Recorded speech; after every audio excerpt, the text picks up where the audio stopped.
Theresa May will use her manifesto as an opportunity to obtain her own mandate from the British electorate and ditch a string of promises from David Cameron's 2015 document. It will come as no surprise that delivering Brexit will be at the heart of the offering, but spending commitments on health, education and overseas aid may yet be revised, as well as targets on immigration and pensions. Brexit.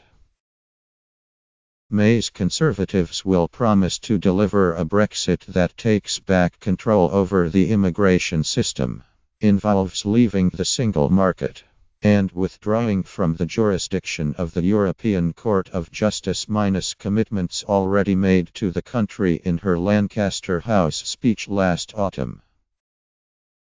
She might be able to promise this will be complete by the end of the next Parliament, but is likely to have to fudge whether the terms of EU membership continue on a transitional basis for a couple of years after the UK formally leaves.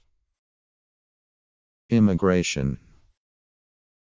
Undoubtedly, May will pledge to end free movement to and from Europe, sacrificing Britain's membership of the single market to achieve this, and ditching a 2015 manifesto pledge to stay in the trading bloc in the process.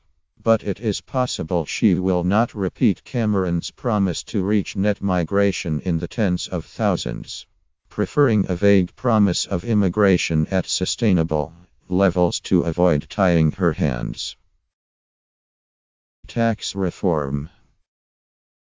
May will be anxious not to give any suggestion that the Conservatives would raise taxes, and went so far as to clear the decks for an election by cancelling a national insurance for the self-employed just a week after it was announced in the budget. However, she is less fond of gimmicky promises than Cameron and George Osborne, so may steer away from their old pledge not to raise VAT or income tax during the Parliament. Labour will want to raise taxes on big corporations, so the Conservatives are likely to have some offer in this area of tax fairness, such as yet another crackdown on tax avoidance. Education. Reviving grammar schools is at the heart of May's education policy. She would have difficulty passing it through the House of Commons with the current crop of MPs, but a majority elected on a manifesto of more selective education would have to vote it through. Her plan for Britain document promises to provide access to a good school place for every child, so there will be a pledge to improve non-selective schools as well. Health. May has so far only pledged to continue to invest in the NHS to help people at every stage of their life, and support a vital national institution. Stewardship of the NHS is always a weak point for Conservative campaigns, and this time around, Labour will be able to exploit the fact that the NHS is facing an unprecedented squeeze because of social care cuts and an aging population. However, it is possible that May could try to defuse the issue by going all or some of the way towards honoring the Brexit campaign's pledge to redirect the £350 a week that goes to the NHS. She will also have to look at social care, with options including a cap on the total charges an individual can pay, insurance models, or a death tax on estates, which would inflame the right-wing press. Housing.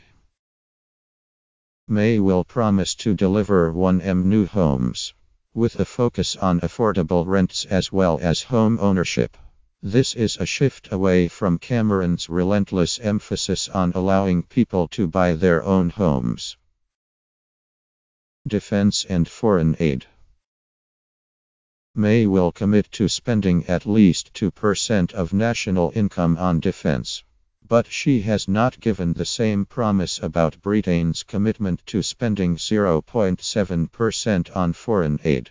It is possible she could combine the two elements into a 3% security target, which it is likely would be hugely opposed by charities and opposition parties.